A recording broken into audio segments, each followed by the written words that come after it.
Hello, and welcome back to another episode of the Wisdom Seat podcast. This time, we are talking about dralas. This is something I've wanted to talk about with Michael and the community for a while. We finally made time and brought it up to help you try to understand this, which I do not yet understand. I hope you find this discussion helpful. Enjoy. Tonight, we're going to talk about dralas. And Michael said this phrase to me years ago, maybe a year or two ago, called a Drala Landing Pad. It always stuck with me, and I don't know what that is. So we're going to learn about what that is together. And I did a bunch of reading the last couple of days to pull a bunch of quotes from Trungpa Rinpoche about Drala. And so if we were to start with a couple of quotes to maybe set the stage of like, what is Drala? What are we talking about? I have a couple of quotes here that I wrote down. Drala translates as above or beyond war. When we draw down the power and depth of vastness in a single perception, then we are discovering and invoking magic.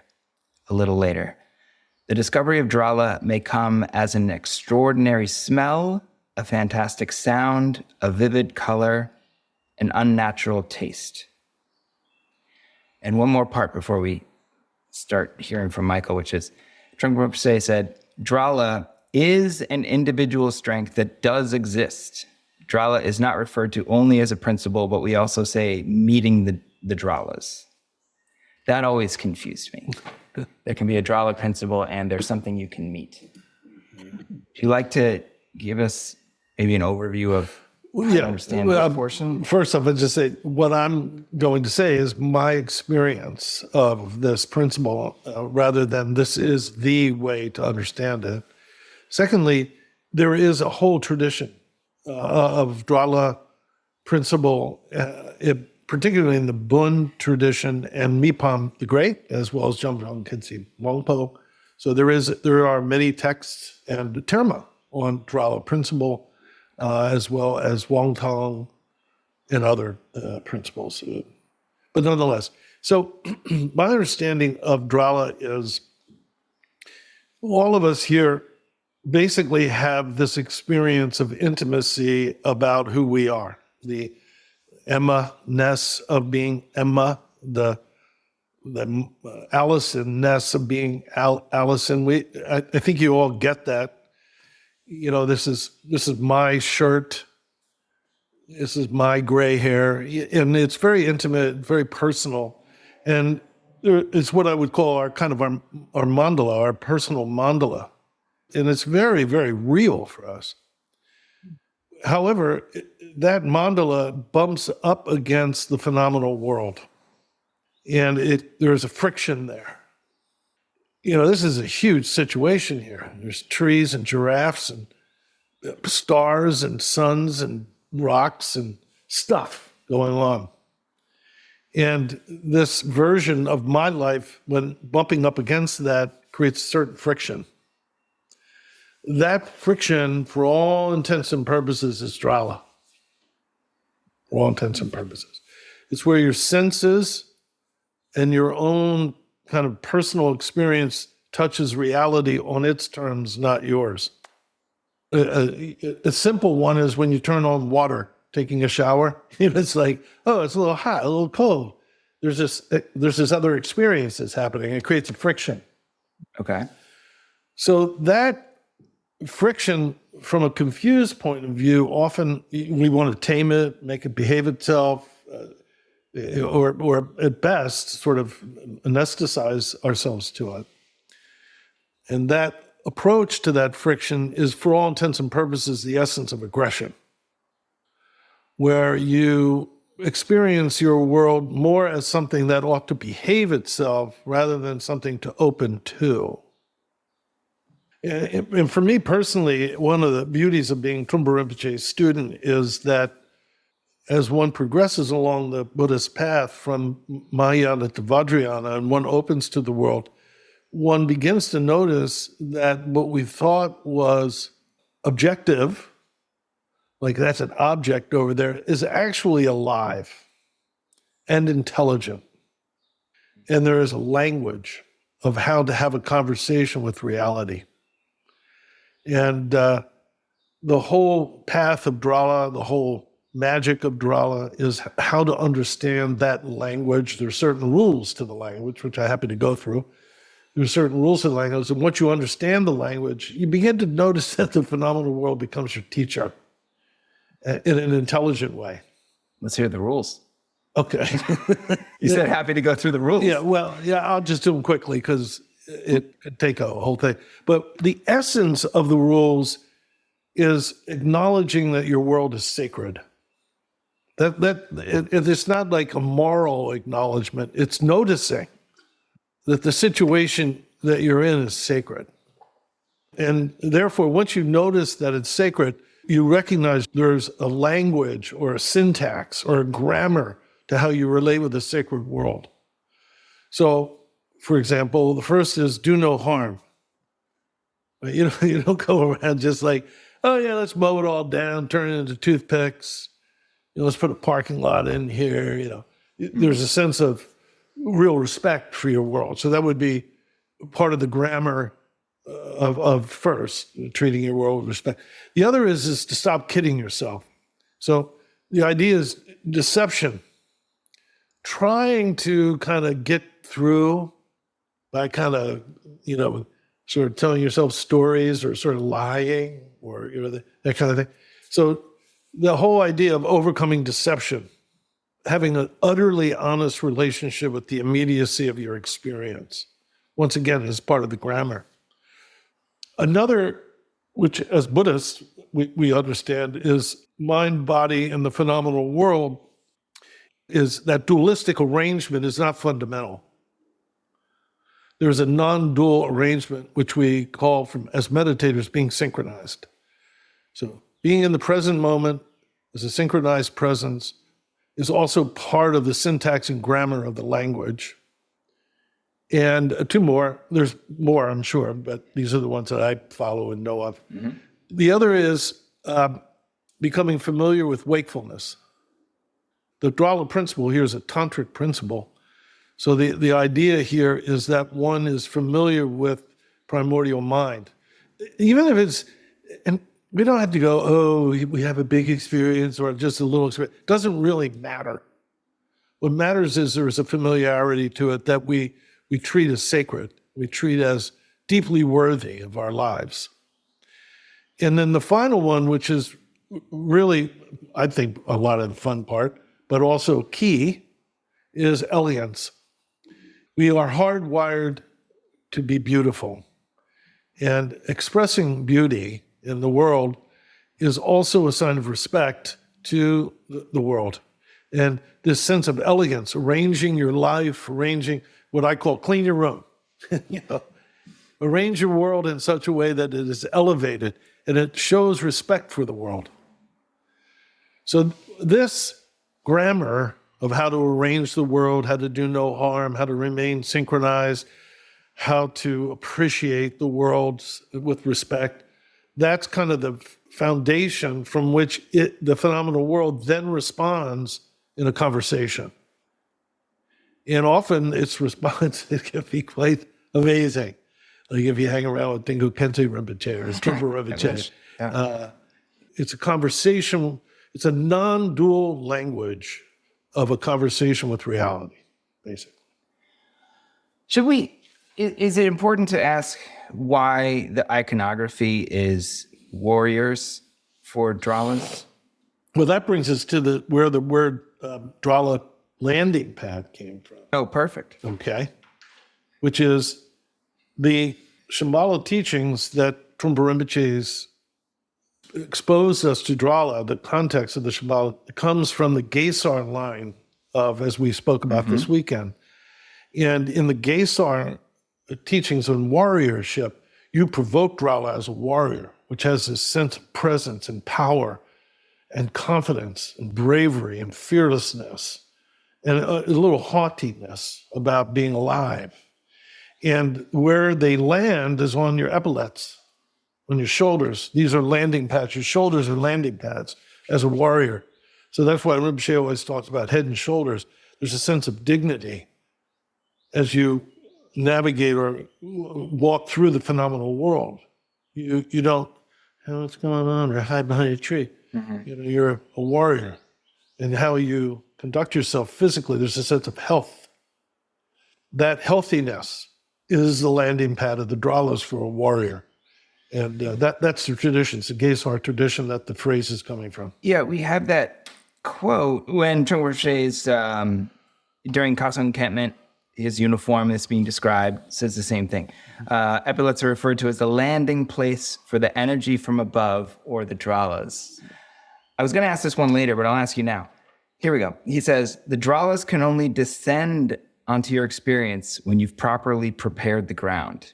Why is this term descend? Well, first off, let's go properly prepare the ground. Okay. So what I just described was properly preparing the ground. The landing pad. Yeah. The shoulders. No, not doing any harm. Okay. In other words, you create an atmosphere of respect toward your world. And that then provokes Drala, provokes the conversation. It doesn't invoke. Oh, invoke, sure. Okay. Yeah, I would use provoke because it has a little feisty edge to it. It does. Feisty, yeah. In terms of the descending, I don't know if I should say this publicly, but here we are. I'll just say it. To me, that always I thought was metaphorical, But I did Wermasadna with Trumpa Rinpoche outdoors, and it descends. A situation it just drops, and the situation opens. So I mean, you literally can feel and see it when you ritual is another way of being in conversation, and it clearly was a kind of an invitation where something clarifies. At least my experience is it came down. It was like it descended on the situation. Personally, my day-to-day experience, I don't see anything descending around, but I do experience the awakened quality of the phenomenal world. But he uses descending all the time, as do the Lakota, as do other traditions. So it's not just us who talk about bringing it down. Take your word for it, right? Don't take my word for it. I was like, what's this descending thing? Until we're out in the woods, out in the forest, doing the Wermasadna, and sure enough, there it was. Do you think you gave us what is a Drala landing pad? No, well, okay, so Drala Landing Pad. So the issue with Drala Landing Pad is, how do you arrange your life in order to provoke magic or evoke magic? Invoke it, evoke it, provoke it, whatever. Call it forth.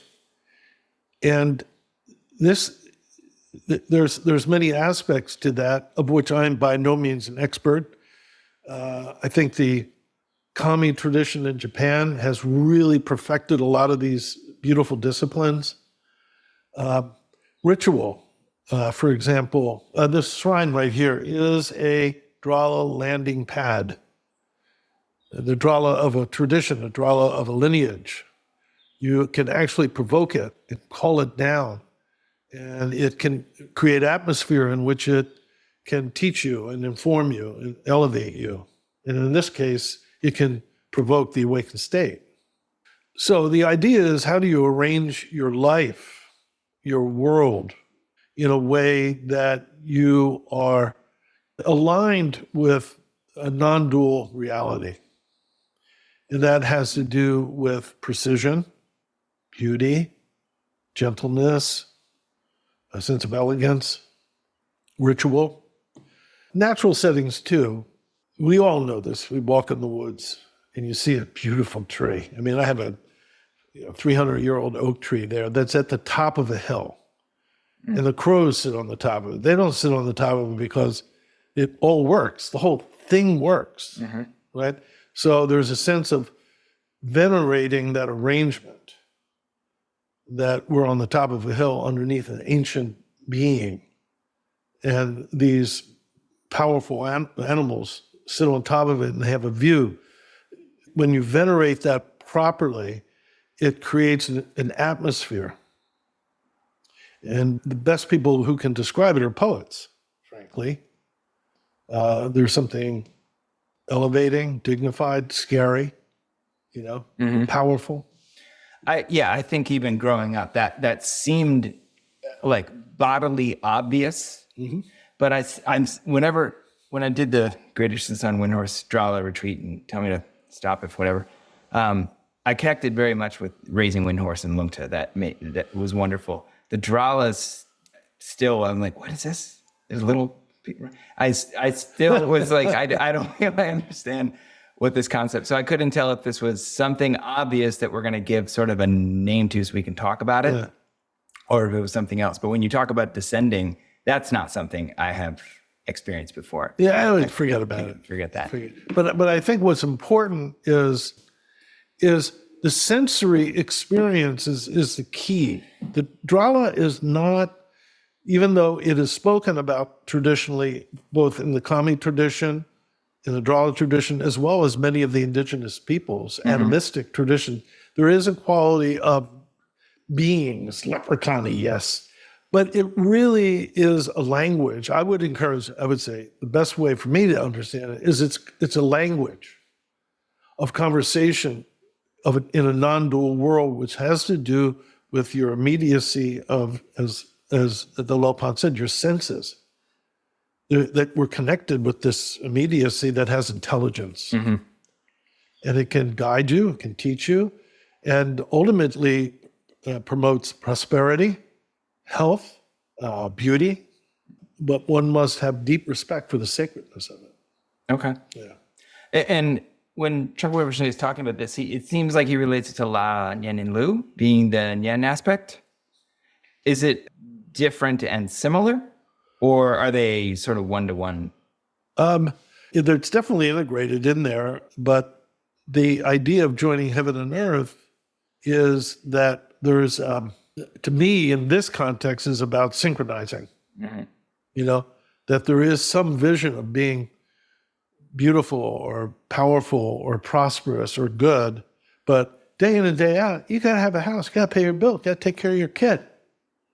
Well, if you join those together and arrange them correctly, it will provoke prosperity, health, wisdom, and that definitely requires a synchronized presence, an experience of the awakened state. It has to do with the respectful relationship that we have in this dualistic arrangement with our world, whether it's cooking, whether it's raising a child, whether it's art, bathing in the forest, that these are all Drala. This is all the language of Drala.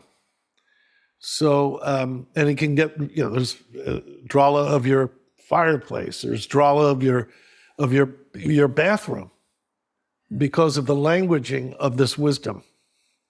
So there's wisdom in this conversation, and that's why it's important to arrange our world in such a way that is in utter respect for all of the experiences we're having. Trungpa Rinpoche used to piss me off. I would go to, I'd save up money to go to this very advanced retreat, and we'd get there, and it was like Rinpoche presenting the most advanced teachings, and he would talk about folding your underwear. And I would go, oh my God, well, I've traveled all this way. And only now do I understand that this intimacy with the non-dual world requires precision and respect around everything, including how you arrange your sock drawer. I see, David, you had your hand up? I might be taking this a little too far, but in Christian terms, they talk about a state of grace. And Leonard Cohen, you mentioned poets, used to say, oh, when I get up today, am I in a state of grace? And to me, part of the experience of Drala would be, is it like being in a state of grace in a Christian sense? I just wondered if you had any comments on. Yeah, well, first off, it's good to see you again. Well, I think you're spot on. In this case, the Tibetan word for it would be jinlup, right? And in the Sanskrit, adhisthana, which is this atmospheric, non-dual kind of feistiness. And it's awake. In other words, you notice it's awake. The whole situation is luminously intelligent. And that's Jinlap, Adhisthana, or in this case, grace. And that is definitely the presence of Drala. Same thing. In my mind, my experience, same thing. Yeah. Michael, Jinlap, one of the translations I've heard, this might be helpful, is waves of splendor. Right. Yeah, waves of splendor. Yeah. To me, that is kind of the atmosphere of non-dual intelligence. That's the atmosphere of non-dual intelligence that we bump into and we form a relationship with, sacredness. So, to come back to the sock draw, I sometimes practice Japanese tea practice. And what you were talking about reminds me of that, where you really handle everything with great respect. You're taught to respect all objects, and especially in the tea practice, and you handle them in a certain way. You look at the tea bowl like really deeply, and it sort of reduces that sense of duality. You can start to feel your way into something and how it's made. So I'm wondering if this relates back to this Drala principle. Not only does it relate back, you're expressing it immaculately, and I'd like you to say more. What is it? Could you say a little bit for all of us what have you learned from? Well, it's not only our words, but how we handle things and thoughts too. That you want to be respectful, but when you look deeply at something, and you start to see, for instance, how the clay was turned on the wheel, or how the glazes ran, or how the fire and the ash and the fire affected the glaze and the shape of the bowls. I see a lot of tea bowls. Anyway, so you start to feel, you start to feel your way into something else. And I guess this is a way of reducing our dualistic experience of things. So we become more into it. Yeah. For me personally, thank you. This is extremely helpful to me, what you're saying. For me, what happens when I hold an oryoki bowl, or I hold, in this case, a beautiful cup, I notice that not only am I holding it, but the cup is accommodating me. That the cup is intelligent, that it fits, like an apple fits in my hand. Now, a scientist would say, well, it's evolution, man. The tree needed to get the seed in you to go poop it somewhere. It's like, okay, if you want to describe it that way, God bless. But nonetheless, there's a conversation between an apple and my hand that is mutually respectful, mutually dancing and in love with one another in many ways, appreciative of one another. And that appreciation is Drala. That's the language. That's the grammar and syntax of beauty. Can I add? Richard and I had the great good fortune to be in the presence of a Japanese Yado mistress in Kyoto.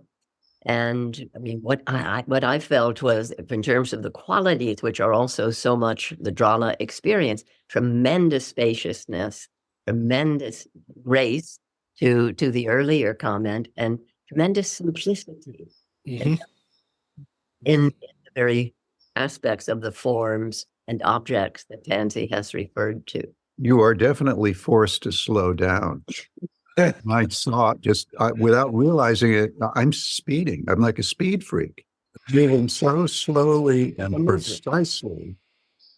And she has an assistant, and it was like this perfect choreograph of everything. And I just felt like a clumsy slob. Well, she asked Richard to pour the tea. Yeah, forget it. Yeah. Well, and it's so typical of all of us to beat ourselves with rubber hoses.